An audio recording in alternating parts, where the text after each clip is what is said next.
اب میں ہرمز کو جلد اپنا علاقہ ڈکلیئر کرنے جا رہا ہوں، یہ دعویٰ امریکی صدر ڈونلڈ ٹرمپ نے کر ڈالا ہے۔ ادھر ایران نے واضح کر دیا ہے کہ جناب کسی کچھ فہمی میں نہ رہنا، آپ نے ہرمز ایران کا ہے، تھا اور ایران کا ہی رہے گا، اور تب تک ہم آپ کے ساتھ بات چیت کے لیے بھی نہیں بیٹھیں گے جب تک آپ کا رویہ سنجیدگی کی طرف نہیں چلا جاتا۔ تو لمحہ نیوز کے ساتھ میں ہوں آپ کا میزبان شہزاد ملک۔ ناظرین، بات یہ ہے کہ امریکی صدر ڈونلڈ ٹرمپ نے ایک اور بڑا دعویٰ کر ڈالا ہے۔ کہتے ہیں کہ میں آپ نے ہرمز کو جلد ہی امریکی علاقہ ڈکلیئر کرنے جا رہا ہوں، اور اس سلسلے میں اگلا جو میرا اعلان ہوگا وہ آپ دیکھیں گے کہ میں ایران کے آپ نے ہرمز کے مقام کو امریکی علاقہ ڈکلیئر کرنے جا رہا ہوں۔ تو ان کے بھرپور جواب دیتے ہوئے ایران کا یہ کہنا تھا کہ واشنگٹن کسی بھول میں نہ رہے، کسی کچھ فہمی میں نہ رہے، آپ نے ہرمز ایران کا تھا، ایران کے پاس ہے اور ایران کا ہی رہے گا۔ ادھر ہم آپ کو ایک اور بڑی خبر کے بارے میں بھی بتاتے چلیں کہ آپ نے ہرمز سے گزرتے ہوئے ایک جہاز کو مکمل طور پر تباہ و برباد کر دیا گیا ہے۔ ابھی تک اس جہاز کو تباہ کرنے کی ذمہ داری یعنی کسی نے بھی نہیں لی ہے، نہ تو امریکہ نے اس کی ذمہ داری لی ہے اور نہ ہی ایران نے اس ذمہ داری کو قبول کیا ہے کہ اس جہاز کو جو کہ آپ نے ہرمز کے مقام سے گزر رہا تھا اس کو کس نے تباہ و برباد کیا ہے۔ ادھر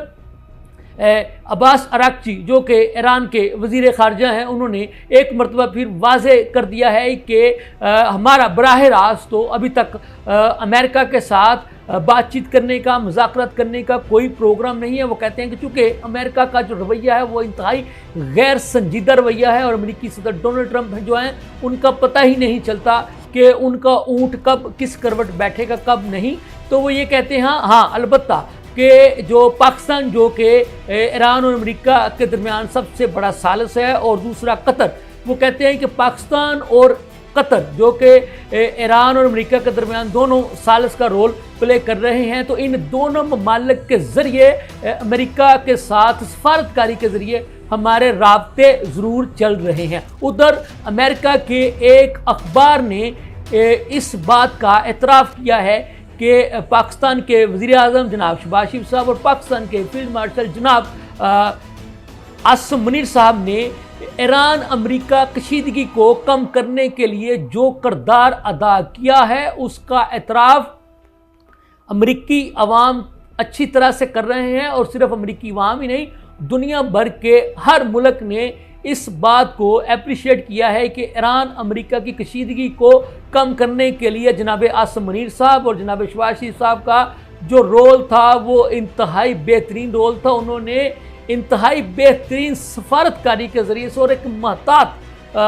طریقہ کار اختیار کرتے ہوئے اور ایک بڑی ہی خاموشی کے ساتھ جو ہے وہ دونوں ممالک کے درمیان جاری کشیدگی کو نہ صرف کم کیا بلکہ دونوں ممالک کو مذاکرات کی میز پر بھی لا کر کے بٹھا دیا۔ یہ امریکہ کے ایک اخبار وال اسٹریٹ جرنل نے اس بات کا اعتراف کیا ہے اور پاکستان کے بطور ثالث رول کو بھی اپریشیٹ کیا اور تسلیم کیا ہے کہ ایران امریکہ کے درمیان اگر کشیدگی کم کروانے کا کریڈٹ کسی کو جاتا ہے تو وہ پاکستان ہے، اور پاکستان کے فیلڈ مارشل جناب عاصم منیر صاحب اور وزیر اعظم شہباز شریف صاحب کو جاتا ہے کہ جنہوں نے اس وقت ان دونوں ممالک کو مذاکرات کی میز پر لا کر بٹھا دیا جب دونوں ممالک جنگ کے عروج پر پہنچ چکے تھے۔ تو اب بھی ہم آپ کو بتانے یہ جا رہے ہیں کہ آپ نے ہرمز کا جو مقام ہے وہ ایران اور امریکہ کے درمیان اس وقت بھی ایک بہت بڑی آپ کہہ لیں کہ کشیدگی کا باعث بنا ہوا ہے، اور اس کی وجہ صرف اور صرف یہی ہے کہ امریکی صدر ڈونلڈ ٹرمپ آئے روز یہ دعویٰ کر دیتے ہیں کہ آپ نے ہرمز کا کنٹرول وہ اپنے ہاتھ میں لینے جا رہے ہیں، کبھی کہتے ہیں وہ آپ نے ہرمز کی ناکہ بندی کرنے جا رہے ہیں، اور اب انہوں نے ایک تازہ بیان جو ہے وہ دے ڈالا ہے کہ وہ آپ نے ہرمز کو امریکی علاقہ ڈکلیئر کرنے جا رہے ہیں۔ تو اس کے بعد یقینی طور پر یہاں سے ہی ایک اور نئی جنگ کا آغاز ہوگا، اور اس میں کوئی شک نہیں، ایران نے کہہ دیا ہے کہ جناب چاہے کچھ بھی ہو جائے ایران کسی بھی قیمت پر یہ آپ نے ہرمز کا کنٹرول امریکہ کو نہیں دے گا۔ تو جناب اس کا یہ مطلب ہے کہ ایران ایک مرتبہ پھر امریکہ کے ساتھ کھلی جنگ کرنے کے لیے تیار ہو چکا ہے۔